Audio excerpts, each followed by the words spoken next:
Thank you very much. Did you hear what the cow said to the farmer on a cold winter morning? Thanks for the warm hand. Anyway, it's going to get better, so don't panic on me. I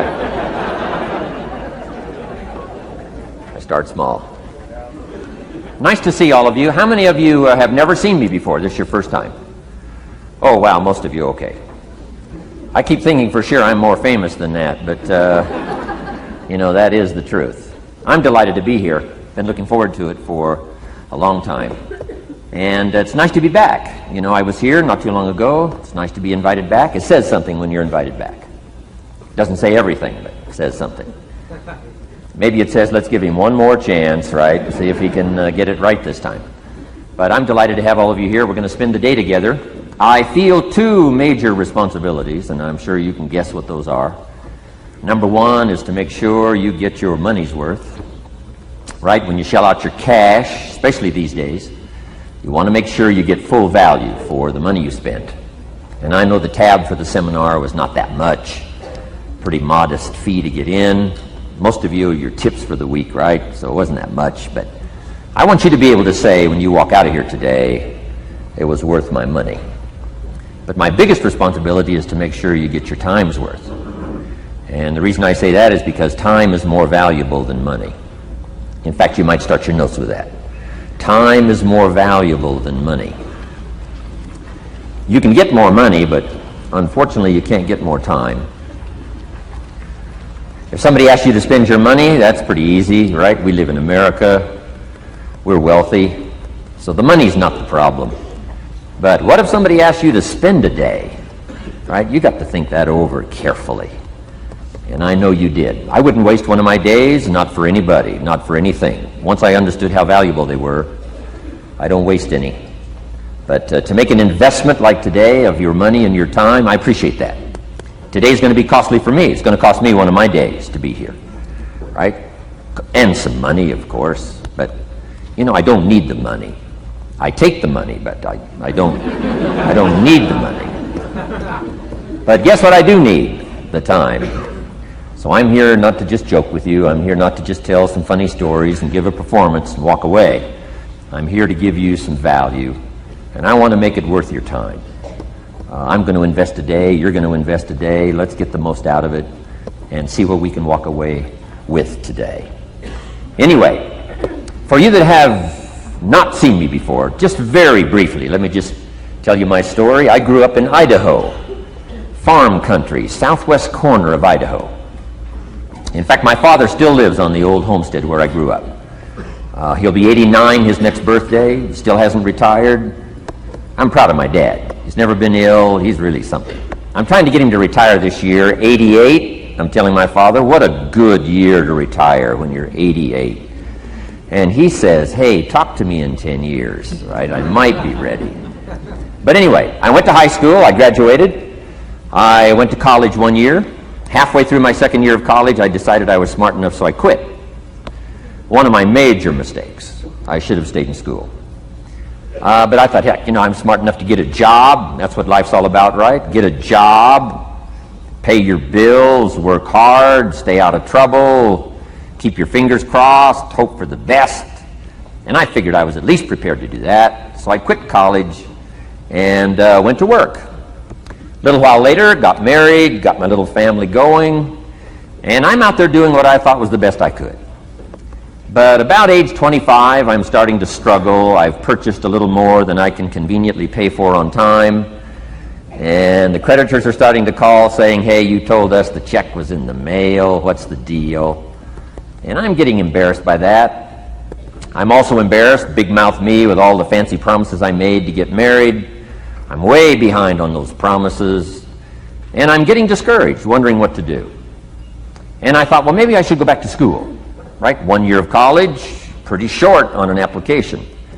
But, tough to go back to school, right? Especially when you got your family going. Time to stay is when you're there. So I discounted that. I thought, well, if I, had my own business, that would be the way to go. But, I'm short on money. Too much month at the end of the money. If you've ever been there, that's where I was, age 25. So I had to discount that, and I'm discouraged, wondering, where do I go from here? And then the miracle happened for me. Good fortune came my way. And who can explain good fortune? I don't know. Remarkable things that happen to you at a particular time. Sometimes it's just unexplainable how those things happen. One of my friends says, well, hey, things don't just happen. Things happen just. Another good note for your notes. Things don't just happen. Things happen just. And maybe that's it. I don't know. I'm an amateur on life, I guess like most of us are, trying to figure it out, how to make it valuable. But I was ready. And my good fortune was, at age 25, I met a very wealthy man. His name was Mr. Schoaf, Mr. Earl Schoaf. A friend of mine had gone to work for him, and he started telling me about this man. He said, you got to meet this man I've gone to work for. He's wealthy, but he's easy to talk to. And he's got a unique philosophy of life. And the more he kept talking about this man, I thought, well, I've got to meet this man.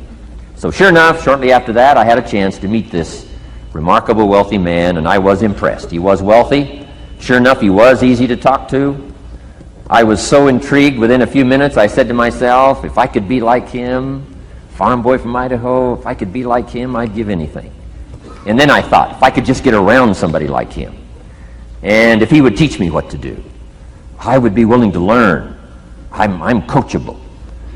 And that was my good fortune. A few months later, this wealthy man that I met, Mr. Schoaf, took a liking to me, hired me, gave me a job. I went to work for him. And I spent the next 5 years in his employ.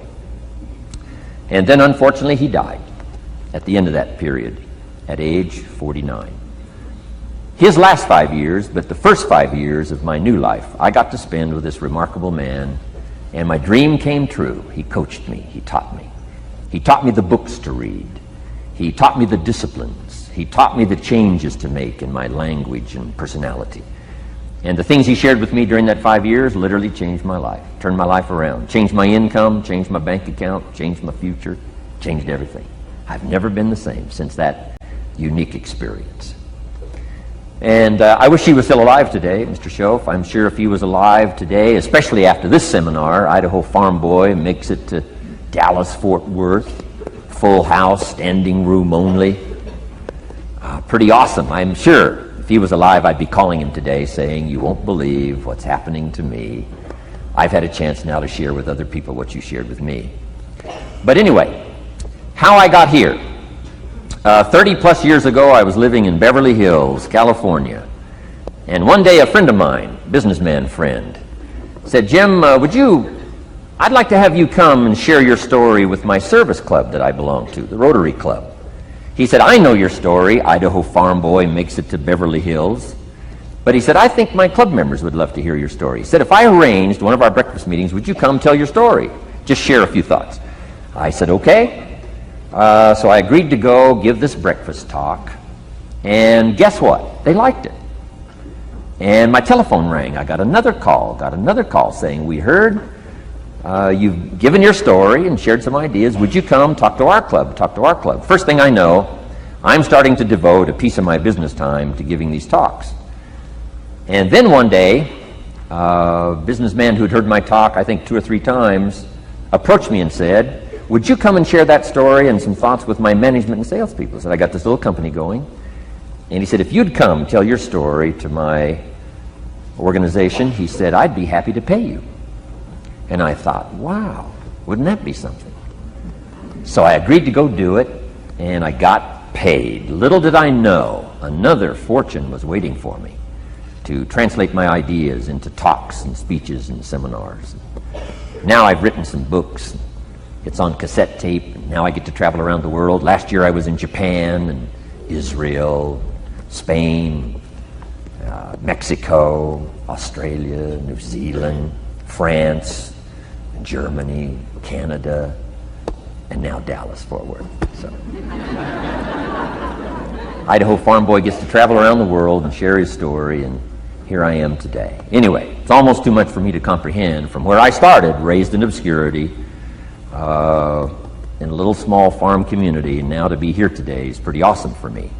So anyway, that's just a little bit about my story. My story is probably more intriguing for me than it is for you, but I wanted to hear it again, so I thought I would just, bore you with it. Anyway, I don't ask you to be impressed today. I'm the one that's impressed from where I came from to have a chance. But that's the American dream, right? Come true. Chance to start from scratch, start from obscurity, start with pennies, start with nothing, and have a chance to transform your life, change your life, set your goals, and see what you can accomplish. So anyway, that's how I got here, and I'm just delighted that this day has arrived, and I truly want to make it valuable for you. Let's go to work. Here's what I hope you'll find out of this seminar today, for your notes. Here's what I hope you'll find. Number one, sincerity. Above all else today, I hope you'll find me sincere. Best place for people to start to communicate is sincerity on both sides. I'm sure you're sincere or you wouldn't be here today, right? To spend this kind of money, to spend this kind of time, roll up your sleeves today, go to work like I am, and get this message. You've got to be sincere. So I assume you're sincere. Now I want you to see me sincere. But I've got a good note for you to make. Sincerity is not a test of truth. Important note to make. Sincerity is not a test of truth. We must not make the mistake of saying he must be right, he's so sincere. That would be a mistake. And here's why. It's possible to be sincerely wrong. So we don't mistake sincerity for truth, right? Sincerity is only a test of sincerity. Truth has to yet be tested by truth, okay? But hopefully you will find me sincere and truthful.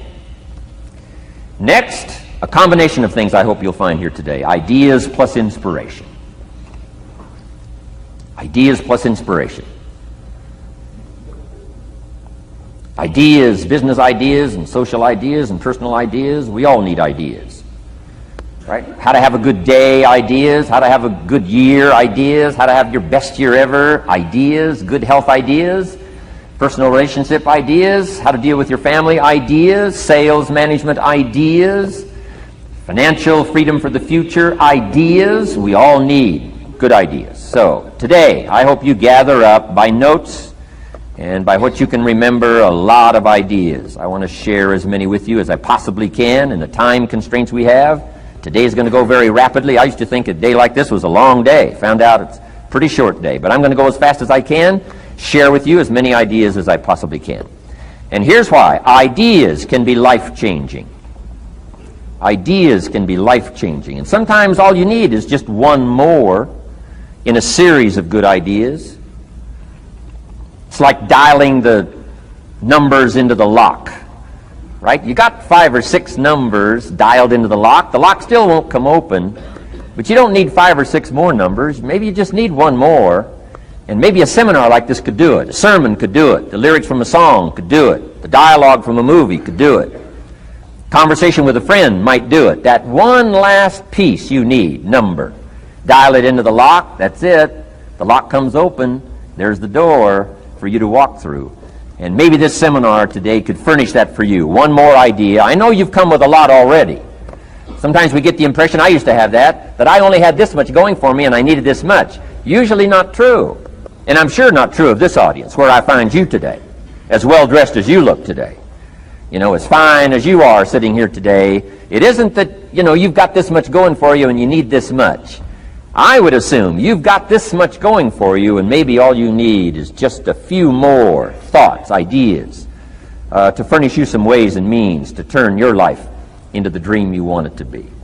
So, ideas. The seminar is going to be loaded with ideas. I want you to take good notes. But here's what else I hope you'll find here today, and that is inspiration. And who knows the mystery of inspiration? Why some people are inspired and some are not? You were inspired to get here. Some were not. Who knows the mystery of that? I don't know. How come you made it? The rest of them didn't make it. We don't know what that mystery is. Some people turned it down. Some people said it costs too much. Some people said it's going to take too much time. Some people are too busy, right? A lot of different excuses why some are inspired to take advantage of something that comes to town. Others pass it up. We don't know the mystery to that. Here's what I call it. Mysteries of the mind. And I just leave it at that. Some things I don't try to figure out. I take the simple approach now. right? Some people do and some people don't. I mean, that's about as profound as my philosophy is. Some buy and some don't buy. Some go for it and some don't. Some change and some don't. And if you've been around for a while, you can usually work out the numbers, right? Out of 10, 3 do, 7 don't. Whatever business you're involved in, pretty soon you got this ratio going. The ones that do, the ones that don't. You say, well, why don't the ones that don't, how come they don't? We don't know. I just leave it as a mystery. I used to try to understand all that. I just take the simple approach now. The guy says, this happens to me, this goes wrong for me, and all this stuff goes wrong for me. How come all this stuff happens to me? I say, I don't know, it beats me. The best I've been able to figure out is those kind of things always happen to people like you. I mean, right? That's the best I got. I don't know. I'm an amateur on this stuff. What do I know? So, just take the simple approach, right? That's how it is. Who knows? Interesting story says, the day the Christian church was started. Now, I'm an amateur on the Bible, but best account I can remember, the day the Christian church was started, a magnificent sermon was preached. Great presentation. And if you're a student at all of good communication, it was one of the classic presentations of all times. The sermon, the first day the Christian church was started. And it said this sermon, this presentation was given to a multitude, meaning a lot of people. But it was interesting, as the account gives us, the record, it says, when the sermon was finished, there was a variety of reaction to the same sermon. Isn't that fascinating? I find it fascinating. It said some that heard this presentation were perplexed. And I read the presentation, sounded pretty straightforward to me. Said, why would somebody be perplexed with a good, sincere, straightforward presentation? Best answer I've got. They are the perplexed. I mean, what other explanation is there? It doesn't matter who's preaching. Right? It said some that heard this presentation mocked and laughed, made fun of the presentation. I thought, hey, this looks pretty sincere to me. If you give a sincere, honest presentation, why would somebody mock and laugh? Easy explanation. They are the mockers and the laughers. What else would you expect them to do? Right? I used to try to straighten all that out. Say, well, they shouldn't do that. I don't do that anymore. I've got peace of mind now. I can sleep like a baby, not try to straighten all this stuff out. I used to be so naive. I used to say, well, liars shouldn't lie. See, how naive can you be? Of course they're supposed to lie. That's why we call them liars. They lie. So I don't straighten this stuff out anymore. Anyway, it said some that heard this magnificent presentation didn't know what was going on. And they're usually easy to spot. They're usually saying, what's going on, right? I mean, they don't know what's going on. But interesting, right? A variety of reaction to the same sincere, honest presentation. Now, it also says, in wrapping it up, some that heard the presentation believed. And I think that's who the speaker was looking for, the believers. Interesting. Now, it said the number of believers was about 3,000. So, pretty good first day. 3,000. I've had some first days, but I never had 3,000. But anyway, 3,000 were believers. And the speaker was looking for the believers out of this multitude. And that's about as close as we can come to understanding the mystery. Some believe, and some mock, and some laugh, and some are perplexed, and some don't know what's going on. And you just have to leave it that way. Why? Because that's the way it's going to be. The way to be brilliant is to find out how it's going to be and then say, here's how it should be. I mean, that's how you become brilliant. So, anyway, who knows the mystery? I call it mysteries of the mind. We don't understand. But I don't try to change it anymore. On this particular story, as far as we know, they didn't have classes after the presentation to try to de-perplex the perplexed. I mean, as far as we know, they left them perplexed. They left the mockers mocking. They let the laughers laugh. I mean, they didn't come back and try to straighten all this out. You say, well, how can you build a church? Well, make another presentation, and you'll get some believers and some mockers and some laughers and some who don't know what's going on. So that's about the best we can do. But I'm glad I've got the believers here today. You believed enough to shell out your cash and part with your time and some of your effort and energy, and I appreciate that. So, hopefully you'll find some inspiration here today. All right? To get the most out of today, a couple more notes. Number one, be thankful.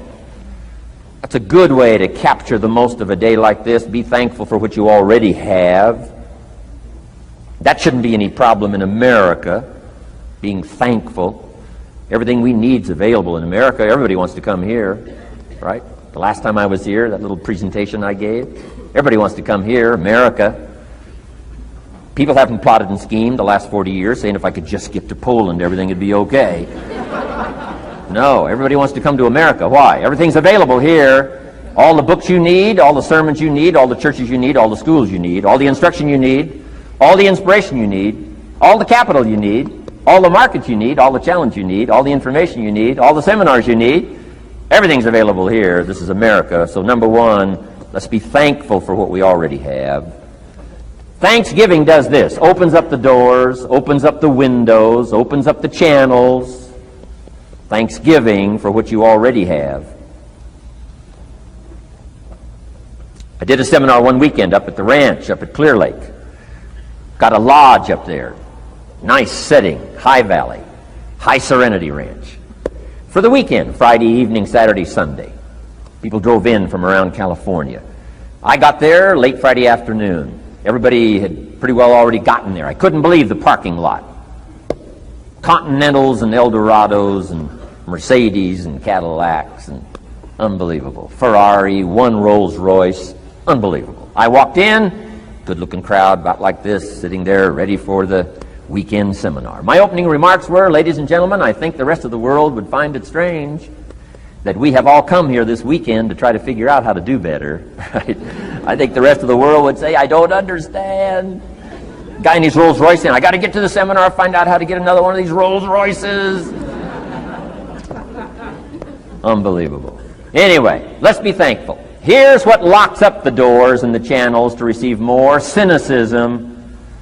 That locks you away. That prevents you from learning more. Being a cynic about the past and the future, a cynic about the marketplace, cynical about the people, cynical about the institutions, cynical about the setup, cynical about yourself, cynical about your chances. See, that locks away all the chance for stuff to flow your way.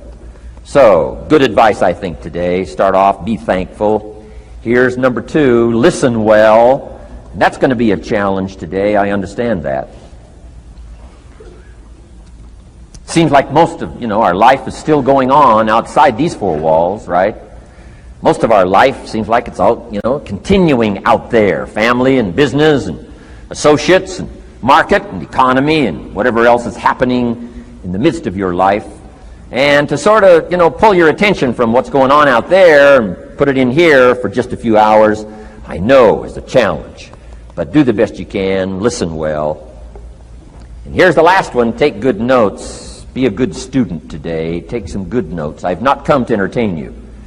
As you can tell by my opening joke, right? I would not make it in Las Vegas.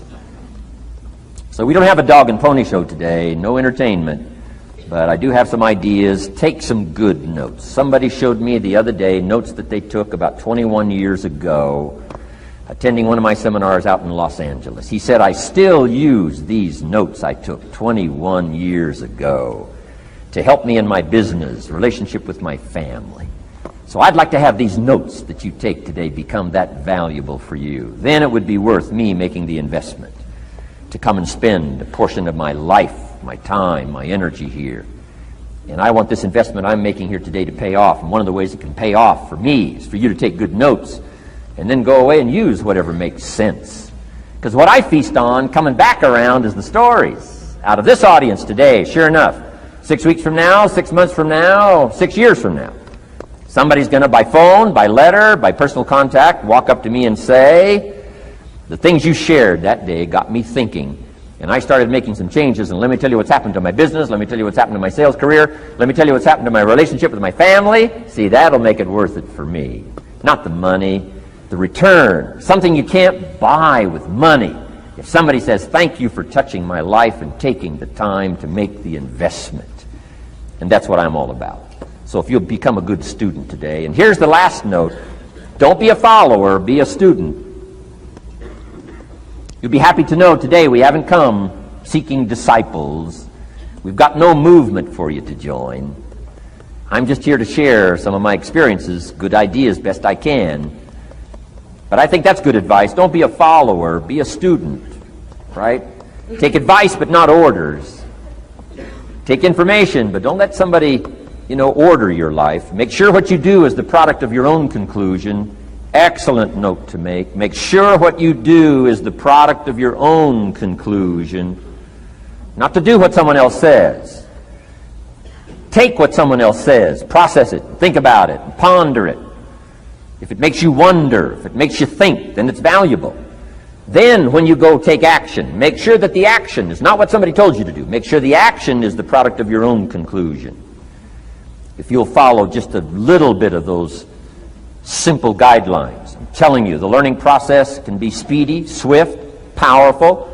Your learning curve can go up, and then applying it to your business, your life, your family, conversations, equities of all kinds. You'll find some progress like I did that first 5 years when I met a teacher willing to share with me, turned my life around. Progress I couldn't believe happened for me. Okay, let's get started. I want to review, I was here last time and we talked about the 5 major pieces to the life puzzle.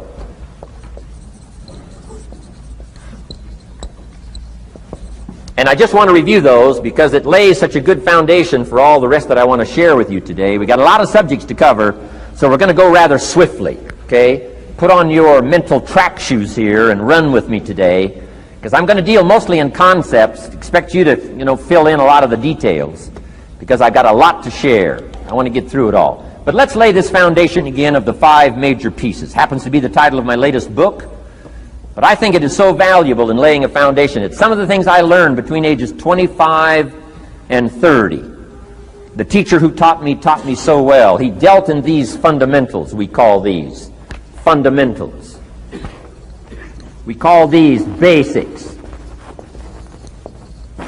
Basics for sports, fundamentals for sports, fundamentals for your business, fundamentals for the way you deal with your family, a few simple things. Few basic things that if you practice every day can make all the difference in the world, how it works out. I boiled it down to 5 major pieces to the life puzzle. Let's just review those. Number 1 is philosophy. Philosophy, as I taught the last time I was here, philosophy, in my personal opinion, is the major determining factor in how your life works out. Philosophy, the major determining factor in how your life works out. Philosophy. To form our philosophy, you got to think. You got to use your mind. You got to process ideas. And this whole process over a lifetime, starting way back here when we were children, schools that we've attended, our parents, our experiences, all this stuff that we've processed by the thinking process helps to develop our philosophy. And in my opinion, each person's personal philosophy is the major factor in how your life works out. Here's what I called it in that last presentation when I was here. It's called the set of the sail. Each person's personal philosophy is like the set of the sail. Now, I used to think it was circumstances that ordered my life. If someone would have asked me at age 25, Mr. Rohn, how come you're not doing well? Pennies in your pocket, creditors calling, nothing in the bank, behind on your promises to your family, you live in America, 25 years old, got a beautiful family, every reason to do well, and things are not going that well for you. What is wrong here? It would not have occurred to me to blame my philosophy. I mean, it would not have occurred to me. Saying, well, I got this lousy philosophy, and that's how come I got pennies in my pocket and nothing in the bank, and things aren't working well. That would not have occurred to me. I found it much easier to blame the government. Much easier to blame the tax problem. I used to say taxes are too high. Top tax rate when I first started paying taxes, 91%. Back then, when your income reached a certain level, all your income over that, 91%. So I used to say that's too high. Now the top tax rate's about 33%. But people are still saying what? Taxes are too. See, but you can't use that anymore. If it's gone from 91 to 33, how could it be too high? Come on. I threw all that old excuse stuff away. Some people found it, though, and they're using it these days. My old list. I used to blame the traffic, the weather, used to blame circumstances, right? People say I'm too tall, I'm too short, I'm too old, I was raised in obscurity, raised on a farm, parents of modest means, all the stuff. If you were to ask me, how come you find yourself here, Mr. Rohn, age 25, living in America, land of abundance and opportunity, pennies, zero in the bank, not doing well, creditors calling, it would not have occurred to me to blame my philosophy. I found it easier to blame the company policy. I used to say, if this is all they pay, how do they expect you to do well? So I figured that, my future was going to be tied to what everybody else was arranging, the economy and, interest rates. I used to say things cost too much. That was my whole explanation, not my philosophy, until my teacher taught me better that this is where the problem was, my own personal philosophy. Here's what's exciting about each person's personal philosophy. That's what makes us different than dogs and animals and birds and cats and spiders and alligators. That's what makes us different than all other life forms. The ability to think, the ability to use your mind, the ability to process ideas, and not just operate by instinct. In the winter, I'm telling you, the goose can only fly south. What if south doesn't look too good? Tough luck. It can only fly south. But see, human beings are not like a goose, can only fly south. I mean, you can turn around, go north, you can go east, you can go west, you can order the entire process of your own life. And we do that by the way we think. We do that by exercising our mind. We do that by processing ideas and come up with a better philosophy, a better strategy for our life, goals for the future, okay? Plans to achieve those goals. All this comes from developing our philosophy. Philosophy helps us to process what's available. Well, when we get here, we got seed, and we got soil, and we got some rain, and we've got some what? Sunshine, and we've got some seasons, and what? The miracle of life. Now, the key is, what do you do with all this stuff? How do you turn all this stuff that's available here into equity and promise and lifestyle and dreams and future possibilities? All of this that's possible now with human beings, how do you take all this stuff and turn it into this equities and values? Well, it starts with philosophy. What is the seed? What is the soil? What is the sunshine? What is the rain? Is it possible to take some of each of all the stuff that's available and turn it into food and turn it into value and turn it into nourishment and turn it into something spectacular and unique that no other life form can do? And the answer is yes.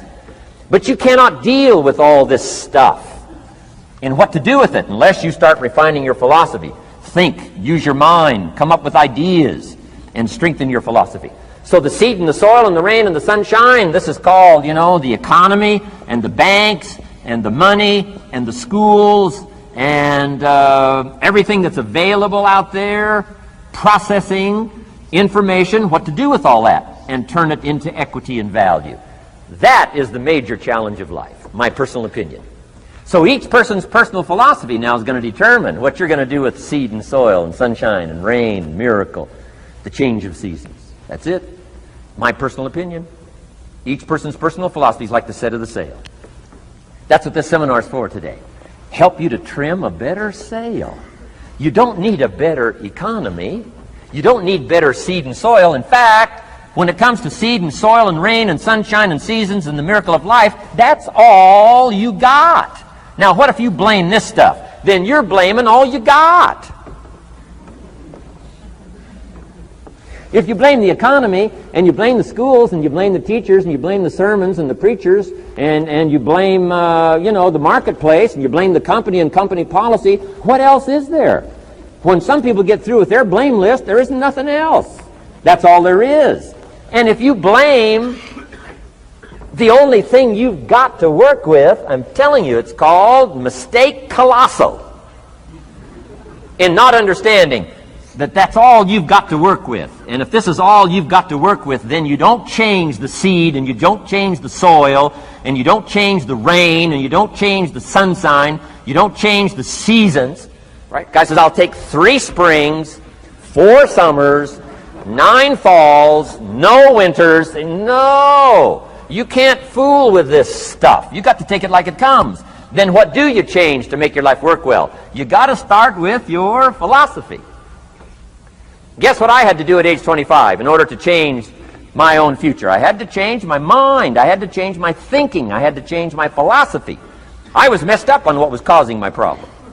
And once I got that straightened out, that all the stuff I blamed, the government and taxes and the marketplace and the economy and things cost too much, negative relatives, cynical neighbors, once I got rid of that and started going for where the real problem was, which was me, I'm telling you, my life exploded into change. My bank account changed immediately. My income changed immediately. My whole life took on a whole new look and color immediately. And the early results I got from making these philosophical changes tasted so good, I've never stopped the process from that day until this. And I'm telling you, with a little consideration of the refinement of your sail, by setting a better sail, refining your philosophy, your whole life can start to change from today on. You don't have to wait till tomorrow. You don't have to wait till next month. You don't have to wait till spring. You don't have to wait till 93. You can start this whole process immediately. I recommend it. Now, some people do so little thinking, they don't even have their sail up. I mean, you can imagine where they're going to wind up at the end of this week, at the end of this month, at the end of this year. Now's the chance to change, process all this information. So number one is philosophy. Okay. And we dealt with all that, where we get ideas from personal experience, from other people's experiences. I don't want to get into all those details because we covered that the last time I was here. But philosophy, that's number one, my personal opinion. Each person's personal philosophy. Here's the definition of success and failure. Just make this note. Here's failure. A few errors in judgment. Repeated every day. Now you can automatically assume, Mr. Rohn, I say, I can understand that. A few errors in judgment repeated every day. For 6 years?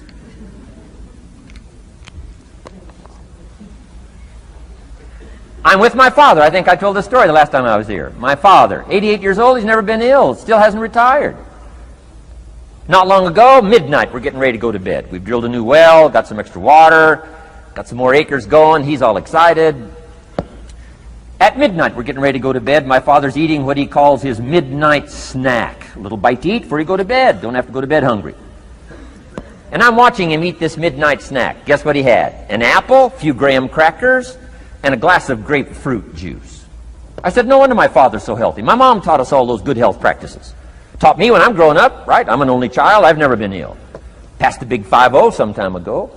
My 2 daughters, 32, 33, never been ill. My grandkids, never been ill. I'm telling you, the legacy lingers on. As I watched my father have this midnight snack, suddenly it occurred to me. I know that's part of it. An apple, what? A day. That's gotten to Dallas-Fort Worth, right? An apple. An apple a day keeps the doctor away. Good question for this intelligent audience. What if that's true? You say, well, Mr. Rohn, if that's true, that would be easy to do. Then what's the problem? It's easy not to do. It's easy not to adopt it as your own personal philosophy. Or the guy messed up the saying. Guy says a Hershey bar a day. Say, no. You've been watching too much television. It is not Hershey bar. You got to be smarter in philosophy than to fall for the Hershey bar a day when it's an apple a day. You got to be smarter than that. And if you make that kind of an error in judgment every day for 6 years, I'm telling you, it'll accumulate into disaster. Sometimes the first year you say, well, you know, I'm so healthy now, what difference is it going to make? You've got to be smarter than that. Just because disaster doesn't fall on us at the end of the first day doesn't mean disaster isn't coming. You've got to be so smart that you look down the road and say, will the errors in my present judgment of philosophy, what's that going to cost me in 1 year, 6 years, 1 month, 6 months? I'm telling you, the money cost and the health cost and the success cost is too gigantic if you'll look down the road a little ways and say, are there errors in my current judgment like an apple versus a Hershey bar? Is that just a good illustration of some of the rest of my errors in judgment? If it is, that's where I found myself at age 25. I started working when I was 19. I met my teacher who helped turn my life around when I was 25. That's 6 years. At the end of the first 6 years of my economic life, I've got pennies in my pocket. I've got nothing in the bank. The creditors are calling saying, hey, you told us the check was in the mail. I'm embarrassed. I'm behind on my promises. I live in America. I'm 25-year-old American male. I got a nice family, every reason to do well. And I'm messed up. Now, what's messed up? I used to think it was the community that was messed up, and the country was messed up, and the government was messed up. If those Democrats ever get in the White House, that'll really mess things up. If the Republicans stay in power, that'll really mess things up. The economy was messed up. Interest rates are messed up. I thought all this stuff was messed up. Then I found out that's not what was messed up. I was criticizing the only thing I had to work with. What was really messed up was my own personal philosophy. My own errors in judgment in my own personal philosophy brought me in 6 years to pennies in my pocket, nothing in the bank, and trying to explain why I wasn't doing well, living in America, 25-year-old American male, got a family, every reason to do well. Now, once I understood this, here's the formula for failure: errors in judgment, being lax about developing your own personal philosophy. I'm telling you, it's called accumulated disaster. It doesn't matter whether it's your health or your bank account. Guy's got an empty bank account, probably has high cholesterol. Why? Over the last 6 years, he never paid attention to either one. And it doesn't matter whether it's a dollar, or whether it's your money, or whether it's your cholesterol count. All you got to do is commit the errors, and just because disaster doesn't fall on you at the end of the first day that you don't eat an apple. You say, well, I didn't eat an apple today, and tonight I'm not ill. Well, you got to be brighter than that. Someday you got to leave first grade. The reason we make those first grade desks so small so they won't fit at age 25. I mean, right? You don't belong here anymore. Come on. Now let me give you the secret to success. The formula for failure: a few errors in judgment repeated every day for 1 month starts the weakness, starts the disaster process. You can imagine what happens in 6 years. Now here's the formula for success: a few simple disciplines practiced every day. And you've started a whole new process called a whole new life. A few simple disciplines practiced every day. And if you decide today to go for the apple instead of the Hershey bar, I'm telling you, you have begun the process of turning your life around. And if you keep up that process, not only with your health habits, but with your money habits and with your communication habits, with your sales habits and management habits and every other habit that you've got, if you'll start that process, eliminate the errors and replace it with disciplines practiced, I'm telling you, you can start this process of life change immediately. After today, you don't ever have to be the same again. Only by choice. You don't have to walk out of here the same as you walked in today. Only by choice. You can start a whole new process. And you say, well, Mr. Rohn, is it that simple? Yes, it's that simple. Where else would you start but with an apple? You don't have to start with something staggering. What if you should be walking around the block for your good health and you don't? What'll that do in 6 years? I'm telling you, the word is disaster. You could and you should and you don't. Here's an even stronger word. You won't. I mean, don't might mean you're careless. Won't probably means you're stubborn. And either one's called disaster. Could, should, don't. I'm telling you, that's why at the end of 6 years, I found myself with pennies in my pocket, nothing in the bank, creditors calling. Could, should, won't. Could, should, don't is called disaster. Now, how do you change all that? The next 6 years, I got rich. The next 6 years, I became a millionaire. By the time I'm 31, I'm a millionaire. How about that? You say, well, Mr. Rohn, what happened? Well, strangely enough, during that second 6 years of my economic life, the government was about the same. I'm telling you, taxes were about the same. My negative relatives were the same. I'm telling you, the economy was about the same, and prices were about the same, and everything else was about the same. Circumstances were about the same. Then how come I got rich? How come I totally changed my life? I was not the same. Somebody says, well, what did you go to work on to do all that? I started with my philosophy. I started amending my errors by doing some better thinking, changing my mind, coming up with ideas that I didn't have before I met my teacher. And once that whole process started for me, I'm telling you, I changed my whole life. Within a 6-year period, I was never the same. And I've kept up that process all these years. One of the reasons why I'm here is to continue my craft. I don't want the day to come someday somebody says, you should have heard Jim Rohn 10 years ago when he was really terrific. Guess what I want people to say? I heard him 10 years ago, but you should hear him now. I'm telling you the man works on his craft. I'm telling you the man's done some extra reading. I'm telling you the man doesn't miss a trick. I'm telling you he's worked hard on himself. That's why he's able to deliver like he does. The same thing can happen for you as a teenager. It can happen to you as a mother, as a father, as a business person, as a salesperson, running a business. Doesn't matter. Management, wherever you find yourself. This is the process called personal change. And what I say to start with is, start with your own philosophy. Your philosophy is going to determine whether or not you go for the disciplines or continue the errors that's called potential disaster.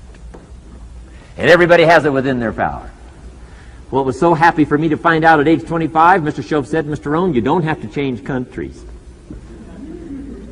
But you do have to change philosophy. And if you'll change philosophy, not country, you can turn around your income, you can turn around your bank account, you can turn around your skills, you can become capable, powerful, sophisticated, healthy, influential, all the other equities that you could possibly want out of your life, using the only stuff there is and not trying to change any of this stuff. Appreciate all of this stuff with all of its ups and downs, with all of its mystery of why it works and sometimes it doesn't work. Don't challenge this. You don't have to ask for another planet. You don't have to ask for another country. Just ask for another book. Ask for another seminar. Ask for another idea. And you can start this whole process of personal life change. Now, I could spend the whole day on philosophy, because that's where it is. If I could get you intrigued with that enough to study it, enough to ponder it, to where you would pick up the commitment like I did and say, hey, as simple as an apple a day, as simple as a walk around the block, why not start right there? If you don't start there, where else are you going to start? Might as well start where it's easy, and then go to the more complicated disciplines. Because if you can't handle the simple disciplines, how can you handle the complicated ones? Okay. Key. Philosophy. Here's number 2. I got to give these now very quickly because I got too much to cover here to linger too long. Number 1, we're affected by philosophy. First major of the 5 major pieces. Number 2 is attitude. We're affected by how we feel. First, we're affected by what we know and the decisions we make. Second, we're affected by attitude. How we feel. And I gave that quick list. Let me give it to you. It's how you feel about the past. You've got to have a good attitude about the past. Use it as a school, not a club. Don't beat yourself to death with your past. Faults, failures, losses. Let the past be a school. Harsh school maybe. What else is new? Let the past be a school master to teach you. Not to threaten you, but to teach you. Okay. Next, it's how you feel about the future. Set your goals. We'll talk a little bit about that before we finish today. Goal setting. The promise of the future is an awesome force to affect your life every day. Without a future well designed, we take hesitant steps. And all you have to have is hesitant steps for 6 years. You'll be timid, driven into a corner, not boldly willing to go and take your portion, take your share. Okay? Next, it's how you feel about everybody else. Got to have a good attitude about everybody else, because it takes everybody else to make a market. One person doesn't make a family. One person doesn't make a business. One person doesn't make a corporation. One person doesn't make a community. One person doesn't make a nation. It takes all of us to make a dynamic economy, a nation second to none. It takes all of us to make the churches and make the economy run. It takes all of us to make the possibilities. All the gifts that have flowed in here the last 200 years, unprecedented in 6,500 years of recorded history. There's been nothing like it. The ethnic streams that have flowed in here brought their gifts, brought their talent, brought their skills, brought their inventions, brought their work ethic. All of it mixed together is called America. Been nothing like it in 6,500 years. And to miss the value of it by some, warped attitude about it, I'm telling you, you've missed it all. And if you have an appreciation for it all, you'll draw from it. And if you draw from all the gifts that have been blended together here for 200 years, now for your value and benefit, think of what you can do for your days, for your business, for your conversation, for your equities. You can transform it to an incredible degree. And here's the last one. It's how you feel about yourself. Understanding self-worth is the beginning of progress. Self-worth should be easy. If one of us can do it, all of us can do it. If anybody can think it, we all can think it. I can read, you can read. I can understand, you can understand. From where I came from, the few simple things I did and tried revolutionized my life in 5 years. There isn't anybody here that can't do it. Change from pennies to fortune. Change from nothing to something. Change from broke to rich. Anybody in this room can do it. If any of us can do it, we all can do it. That's the kind of value you should place on yourself. If Jim Rohn can understand it, I can understand it. If he can read, I can read. If he can find it, I can find it. If he can change, I can change. If he can get it done, I can get it done. That's the attitude about yourself. So valuable. Okay? Now, in transforming our lives, we don't start with attitude. We don't start with the inspiration here.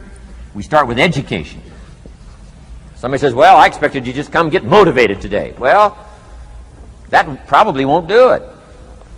Somebody says, by now we should be standing on the chairs, waving a flag, singing the old gray mare. Get going here. No, that's not where you start. Life change does not start with inspiration. Life change starts with education. You've got to be educated to the point of where you might have messed up. My teacher put it in blunt, simple language. He only went to the 9th grade in school, so he put it in simple language I could understand.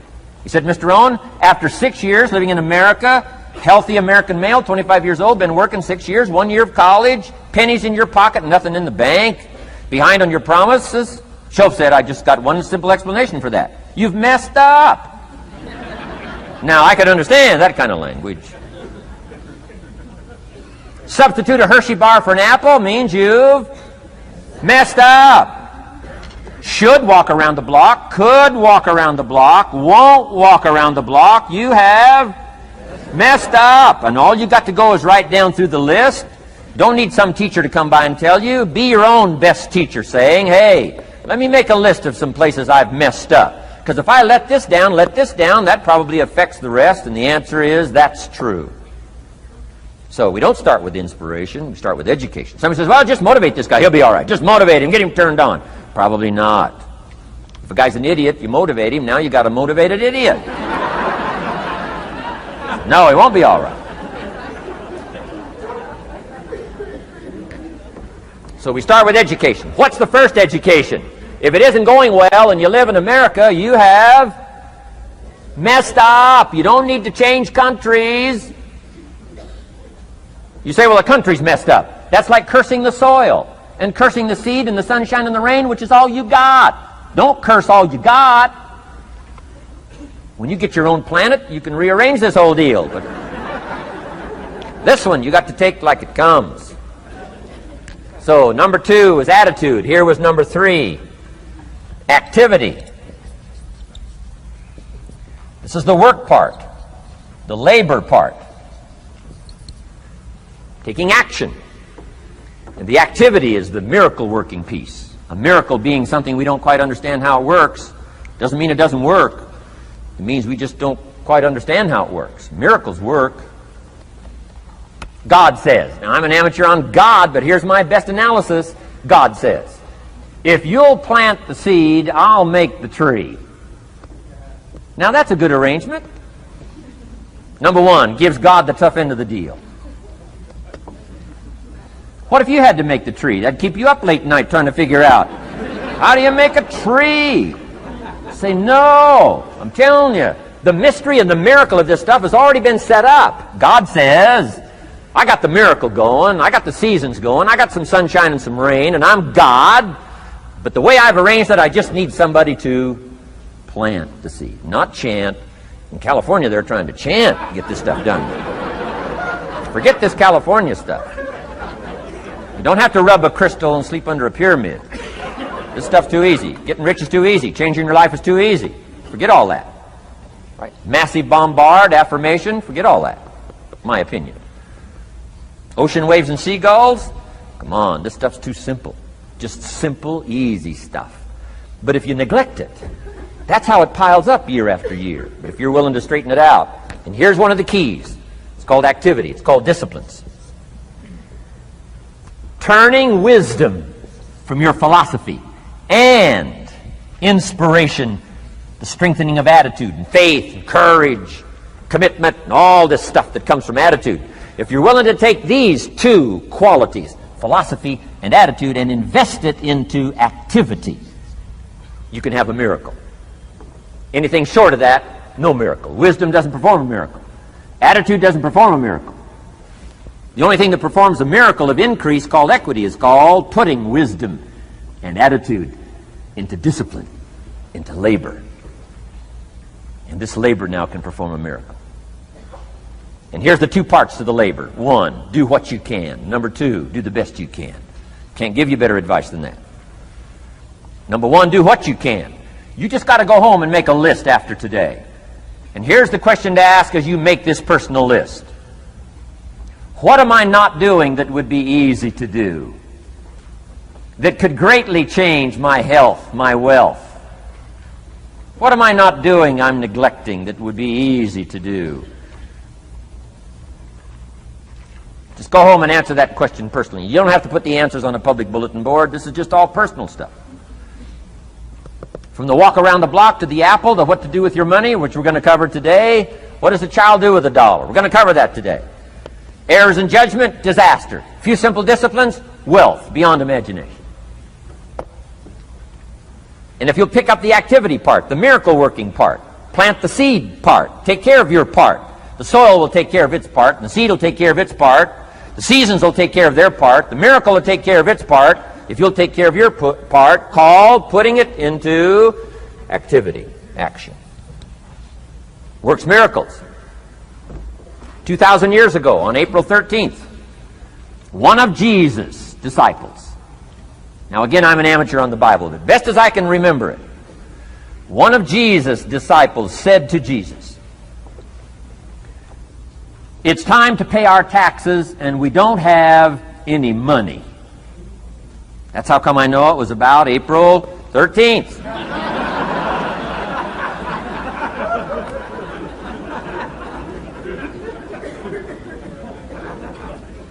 To this statement by his disciple, Jesus said, best as I can read the record, Jesus said, "No problem." Now, why could he say no problem? Well, word has it, he was a miracle worker. Word has it, if you're a good student of history, word has it, he was a miracle worker. If you handed a problem to a miracle worker, what would he be inclined to say? No problem. You got to hang out with folks like that. I belong to a small group like that. We do business around the world. You hand these guys a problem, they say no problem. What? How many books would they read to solve it? Many as it takes. How early would they get up? Early as it takes. How much information would they gather? Much as they needed. So it's what? No problem. You got to hang out with folks like that. Jesus said this will be no problem, the tax thing. He said to his disciple, it's simple. Go fishing. Wow.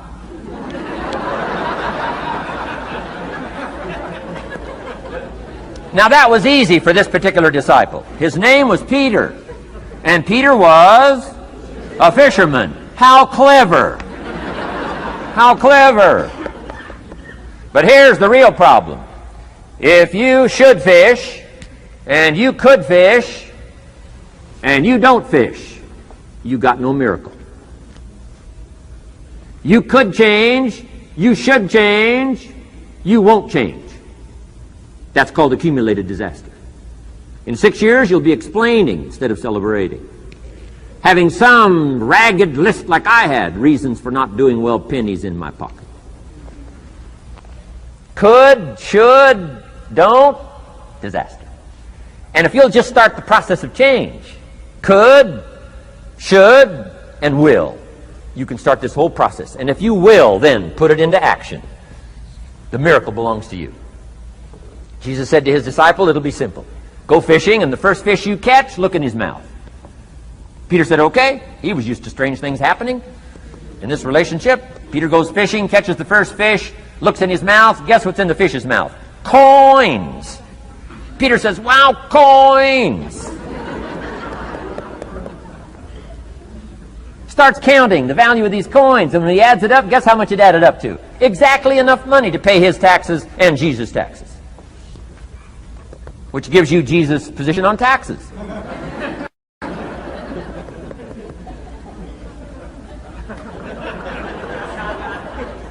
Okay. Now we call that what? A miracle, only because we don't